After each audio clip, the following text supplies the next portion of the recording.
People round here are obsessed by two things: the supply of food and entertainment. Bread and circuses. Nosh and an ease up. I woke up this morning and everybody's disappeared. I thought, are they trying to tell me something? And then I remembered. The spring races are on at the moment and all Rome is at the circus. The whole mob. Well, the spring races are perfect for trendy young men.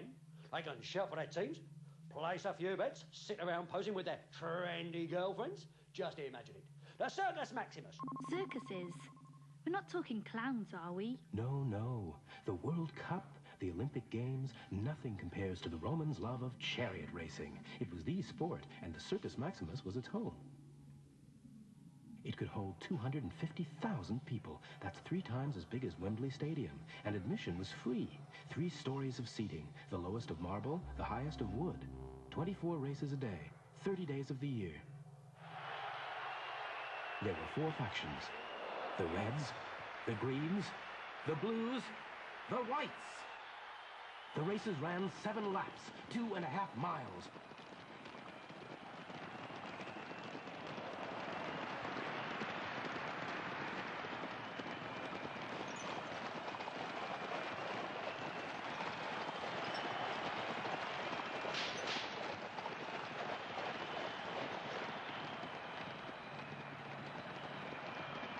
That's not history, that's Hollywood.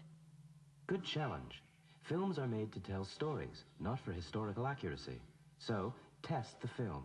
Use the evidence. I'll have an artifact. A mosaic from Italy. That looks the same as the film.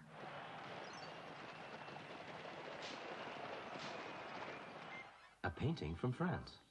That's no good. Can't see the buildings. A carving from Turkey. No more artifacts. I'll try text this time.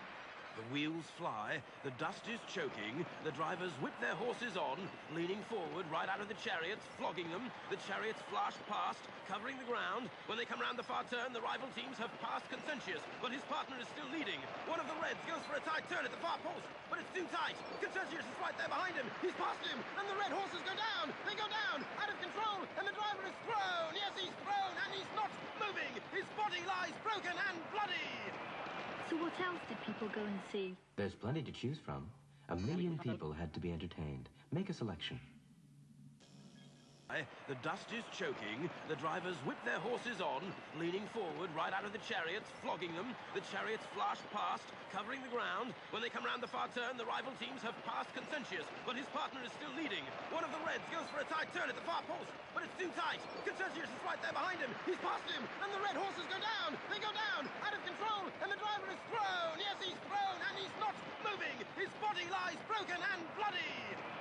So what else did people go and see? There's plenty to choose from. 1 million people had to be entertained. Make a selection. What's this? These are the ruins of the Colosseum, the big public arena where they held the gladiator and wild animal fights. It could hold 50,000 spectators. There were 80 entrances, and in emergencies, the whole stadium could be cleared in minutes. The front seats were reserved for senators, then the knights and middle classes. The poor sat above them, then foreigners and slaves, and they'd come to see a good show.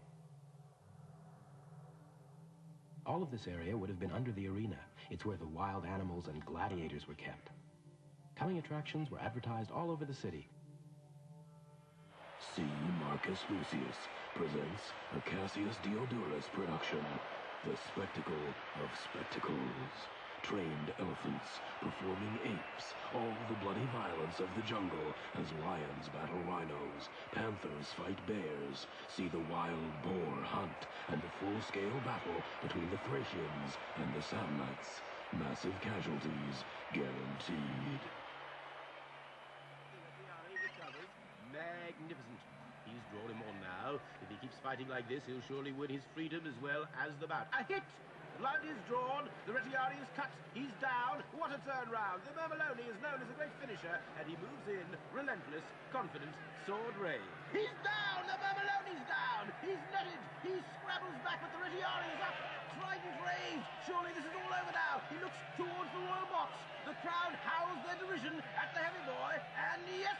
The fun is down.